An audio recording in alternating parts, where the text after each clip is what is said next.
గుంటూరు జిల్లా తెనాలిలో నేర నియంత్రణకు ప్రత్యేక చర్యలు చేపట్టినట్టు అడిషనల్ ఎస్పీ రమణమూర్తి తెలిపారు.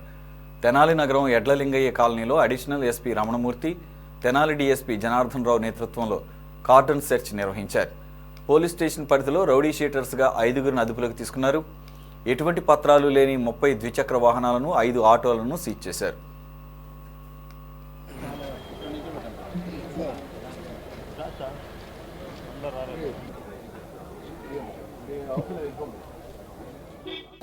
ఈరోజు తెనాలి ఎడ్లలింగయ్య కాలనీలో మన గుంటూరు జిల్లా ఎస్పీ గారు సతీష్ కుమార్ ఐపీఎస్ గారి ఆర్డర్స్ ప్రకారం క్యాసో ఆపరేషన్ నిర్వహించడం జరిగింది.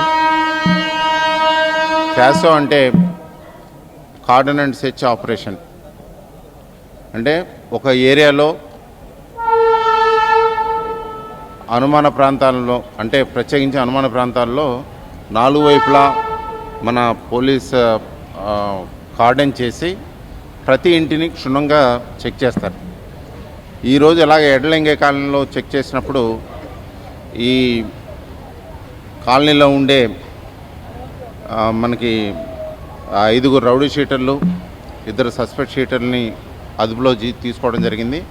అలాగే ఈ ఆటోలు 5 ఆటోలు, తర్వాత 7 స్కూటీలు వెహికల్స్, తర్వాత bikes 20 bikes, 1 Excel, total 34 vehicles. అవన్నీ కూడా రికార్డ్స్ లేనివి, తర్వాత నెంబర్ ప్లేట్ సరిగ్గా లేని వెహికల్స్ అన్నీ కూడా సీజ్ చేయడం జరిగింది. అంటే దీన్ని బట్టి ఒక ఏరియాలో మనం చెక్ చేసినప్పుడు ఈ నెంబర్ ప్లేట్ లేనివి ఇవన్నీ వెహికల్స్ ఉన్నాయంటే ఇక్కడ వాళ్ళని దొంగిలించి తీసుకొచ్చినవి అన్నీ ఉండాలి, లేకపోతే అదర్వైజ్ వేరే నేరాలకు ఉపయోగించే వెహికల్స్ అన్నీ ఉండాలన్న అనుమానం మీద ఇవన్నీ కూడా సీజ్ చేయడం జరిగింది. దీన్ని కూడాను వీటిలన్నింటినీ కూడా ఫర్దర్గా ఎంక్వైరీ చేసి వీటి తాలూకా వాళ్ళు ఎవరున్నారు, ఎవరు తీసుకొచ్చారన్న దాని మీద చేస్తే మనకు తెలుస్తుంది. ఇదే విధంగా తెనాలి సబ్ డివిజన్లోనూ అలాగే మిగతా ప్రాంతాల్లో కూడా ఫ్రీక్వెంట్గా ఈ క్యాసో ఆపరేషన్ ఇక్కడి నుంచి చేయడం జరుగుతుంది.